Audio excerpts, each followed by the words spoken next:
Selamat datang kembali di penelusuran kita. Hari ini kita mau bahas sesuatu yang terus mengalir di dalam diri Anda. Sesuatu yang vital banget, tapi sering kita anggap biasa aja. Darah.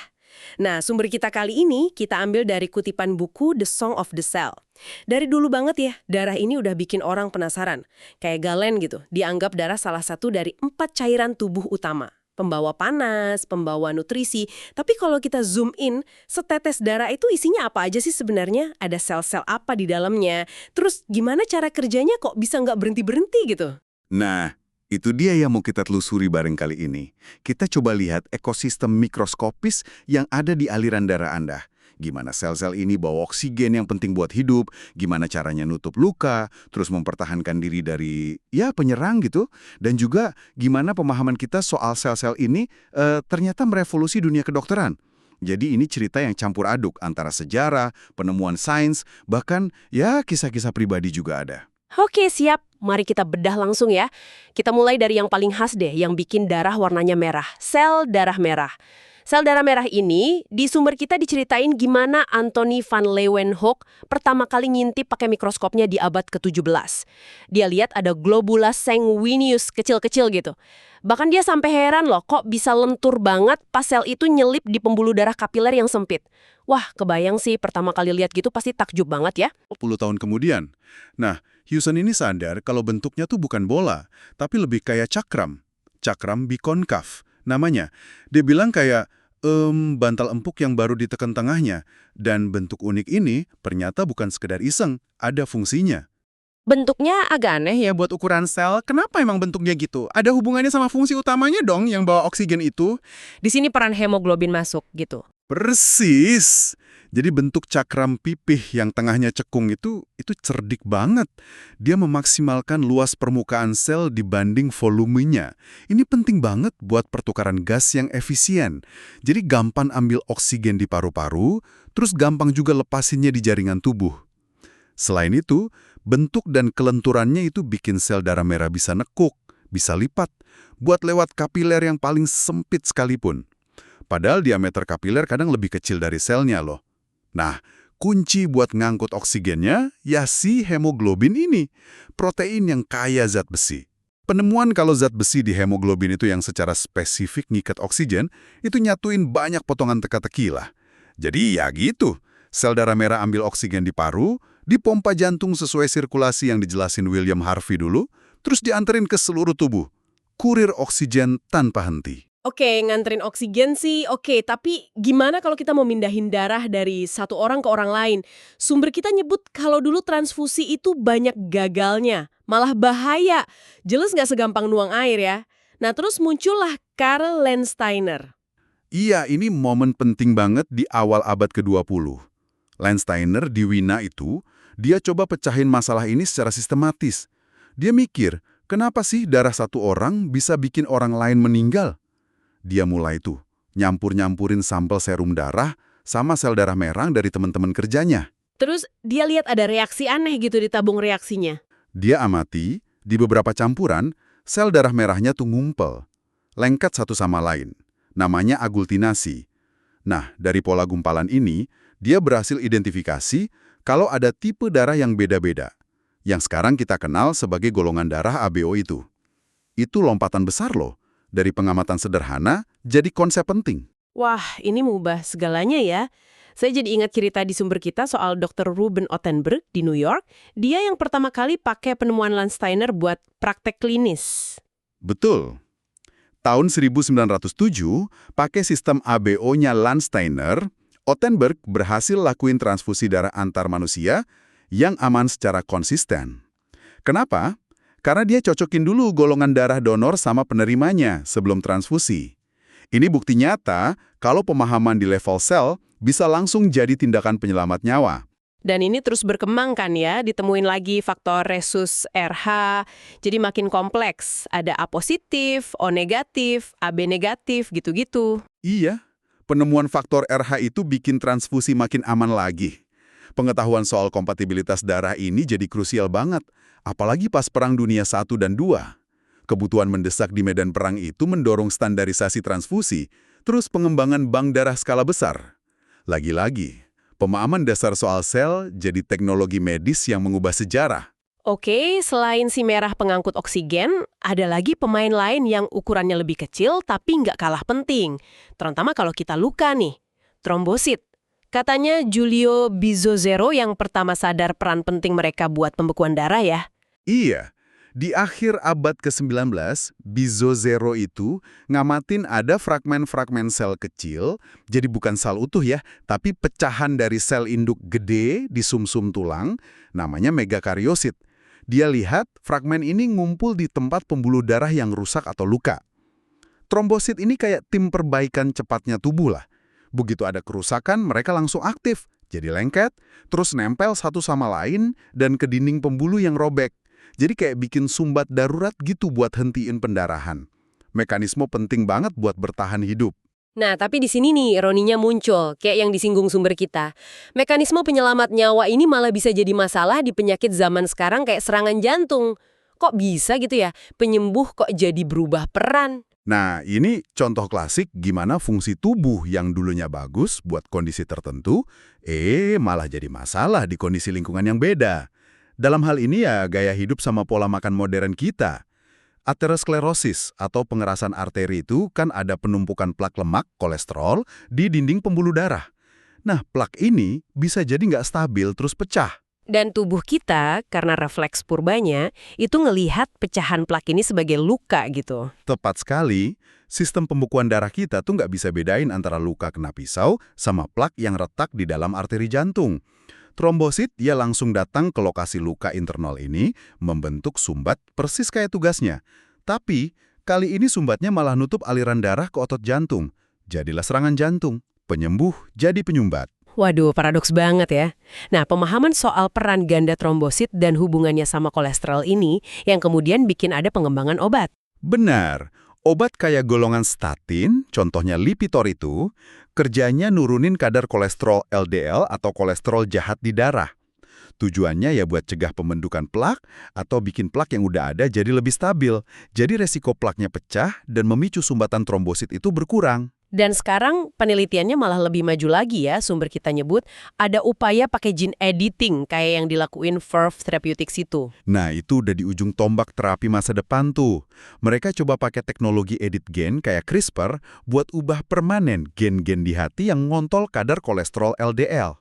Tujuannya sih biar bisa kasih solusi jangka panjang, mungkin cukup sekali seumur hidup, buat resiko penyakit jantung.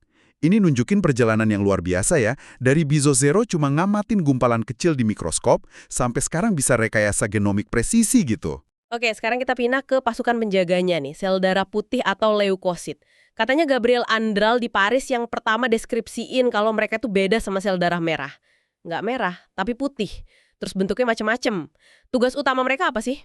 Leukosit itu ibarat angkatan bersenjata tubuh Anda. Jenisnya banyak banget. Masing-masing punya spesialisasi tempur sendiri. Tapi secara garis besar, kita bisa bagi fungsi pertahanan mereka jadi dua cabang utama. Imunitas bawaan sama imunitas adaptif. Imunitas bawaan itu yang kayak gimana? Yang responsnya cepet gitu ya, penjaga gerbang utama? Bisa dibilang gitu. Ini garis pertahanan pertama yang lebih kuno secara evolusi. Pemain utamanya itu sel kayak neutrofil, itu kayak infanteri garis depan, sama makrofag, si pemakan besar. Dulu ada Elie Metchnikoff, dia ngamatin larva bintang laut yang transparan. Nah, dia pertama kali jelasin soal fagositosis.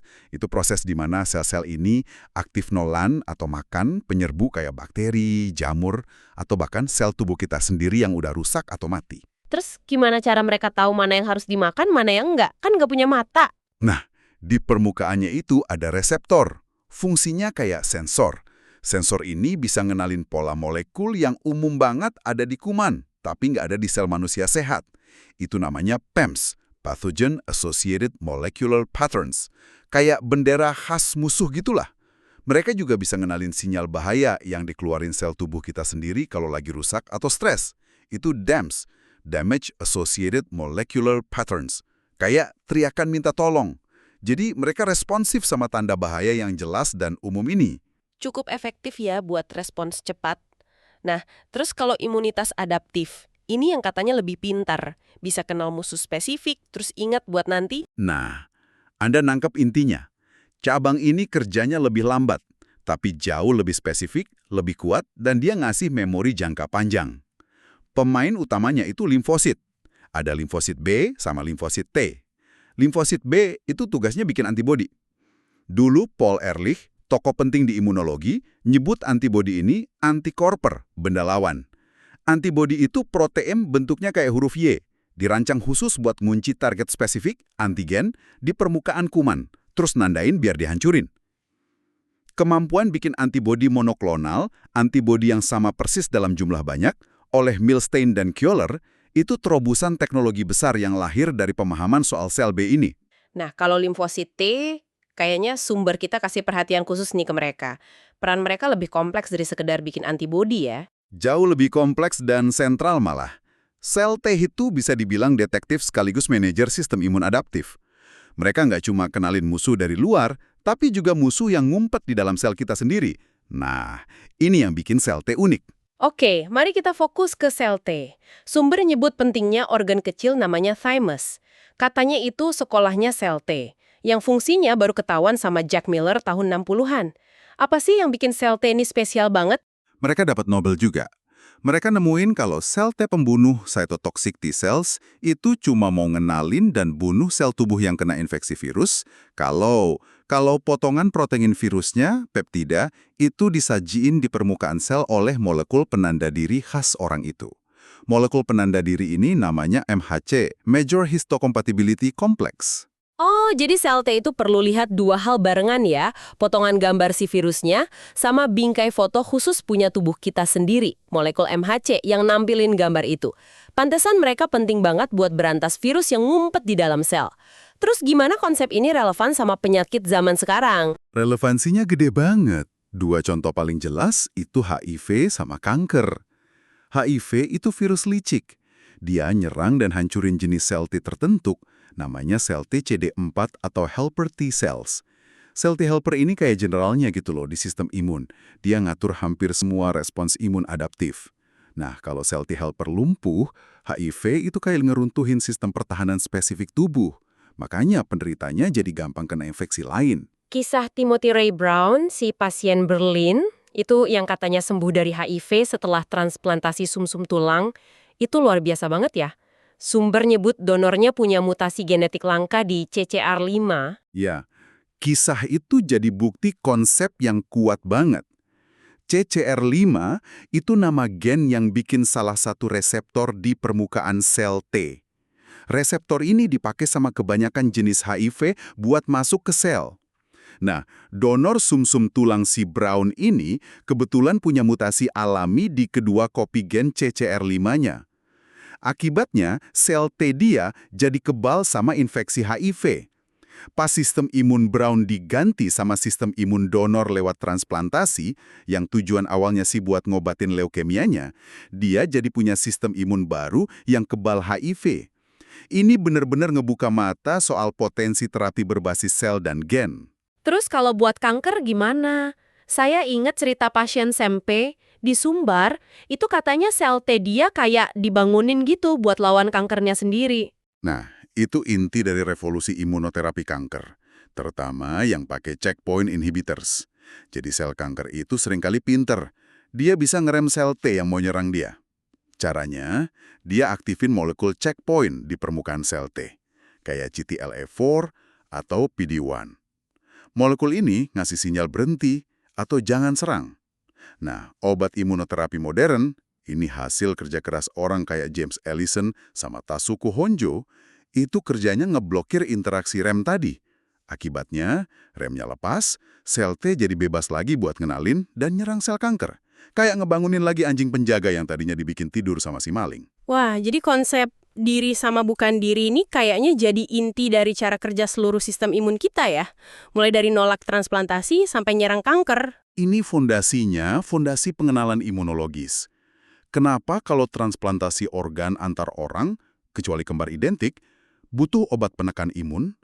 Ya karena sistem imun penerima, terutama sel T, ngenalin molekul MHC, kalau di manusia namanya HLA, Human Leukocyte Antigen, dari organ donor itu sebagai asing.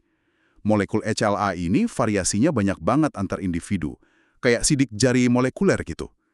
Nah, sel T itu dididik di timus buat toleran sama HLA diri sendiri dan nyerang HLA asing. Terus apa jadinya kalau sistem pengenalan diri ini rusak? Kalau badan nggak bisa bedain mana kawan, mana lawan? Nah, itulah tragisnya penyakit autoimun. Sistem imun yang harusnya ngelindungin, malah berbalik nyerang sel dan jaringan tubuh sendiri. Paul Ehrlich nyebutnya horror autotoxikus, kengerian meracuni diri sendiri. Penyakit kayak lupus, rheumatoid arthritis, atau diabetes tipe 1 itu contoh nyata perang saudara seluler ini.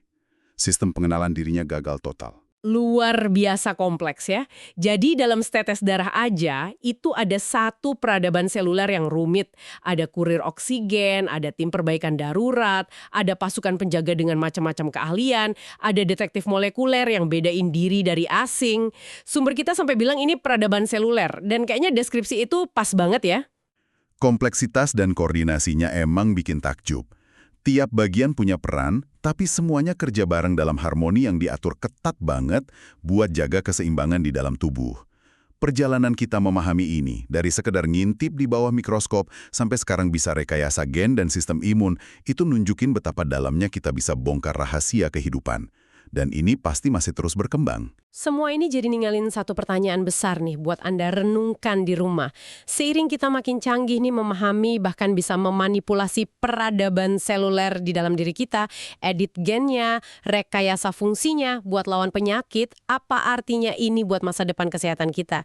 Dan mungkin lebih dalam lagi apa dampaknya ke pemahaman kita soal apa sih artinya jadi manusia, batasannya di mana, baik secara etis maupun praktis, dan kemajuan ini bakal bawa kita kemana selanjutnya ya?